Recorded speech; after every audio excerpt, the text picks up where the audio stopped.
Hello, and welcome to the Ithaca Times and Finger Lakes Community Newspapers YouTube channel. My name is Chris Hooker, and I'll be your host today.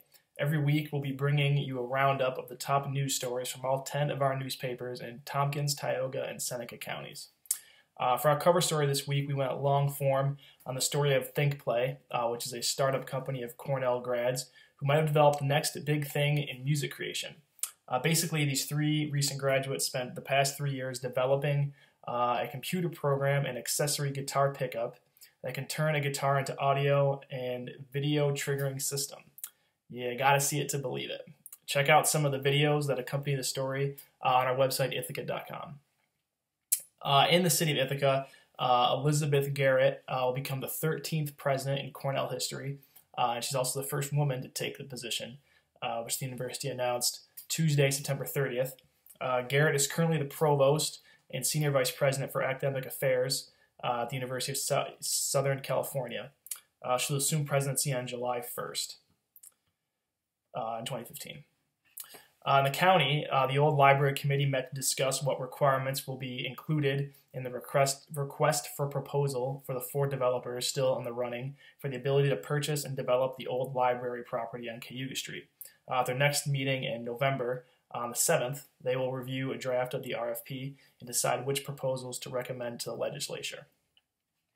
If you live in Dryden, be sure to attend the 19th Annual Pumpkin Fest this weekend in Cortland. That's Saturday and Sunday.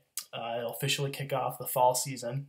There's great food, great music, and activities that await anyone that goes. I know I'll be there. In Groton, the Finger Lakes Fresh Food Hub had their grand unveiling last Wednesday, September 24th.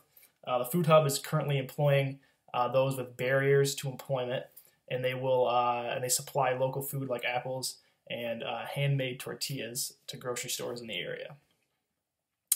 In Lansing, 3 young men lost their lives in an ATV dirt bike accident on DeCamp Road Friday night.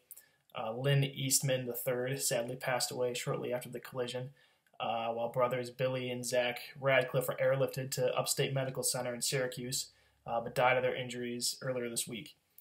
Friends with the families have started donation sites like GoFundMe to help out the families. Donations for the Radcliffe family can be made at gofundme.com/Billy and Zach. That's Zach, Z-A-C. And for the Eastman family at gofundme.com/F5VVA4.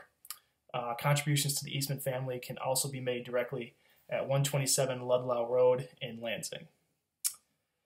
In South Seneca, tomorrow in Lodi, a burlesque troupe called the Whiskey Tango Sideshow will be performing at Ermita Winery. Last weekend, the semi-annual Plowing Day brought the crowds to Brook Farm in Interlaken, where a historic parade of tractors showcased the means of plowing from oxen to the latest and largest John Deere tractors. It's pretty awesome. In Trumansburg, the Rogovian Embassy to the United States is on track to open its doors once again after a 2-year break in the life of the legendary nightclub in Trumansburg. Community members have formed an investment group and hired an experienced manager to run the Rongo. The liquor license has been granted, conditional upon the renovation saloon receiving its certificate of occupancy. In Candor, on September 23rd, the Candor Village Board of Trustees held a public hearing about the possibility of a franchise agreement with Hayfley. I know I'm not saying that right. Hayfley TV.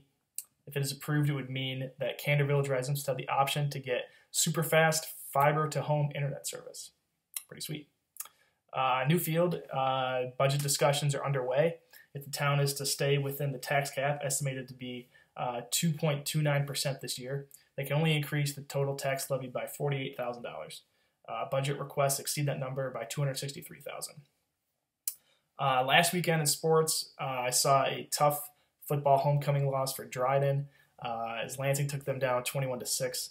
Their sophomore running back Tim Kelly scored a touchdown and had a bunch of yards on the ground. He was awesome. And the quarterback Max Jordan rushed in 2. Tonight, I will be in Ovid covering South Seneca's football homecoming game against Clyde. That starts at 7 o'clock tonight in a couple hours, and that should be awesome. If you have any ideas or something you'd like to see us cover, please email editor@ithacatimes.com. Click on the link in the description below to check out our website, which again is ithaca.com. And be sure to tune in next week for more. Have an awesome weekend. Thanks. See ya.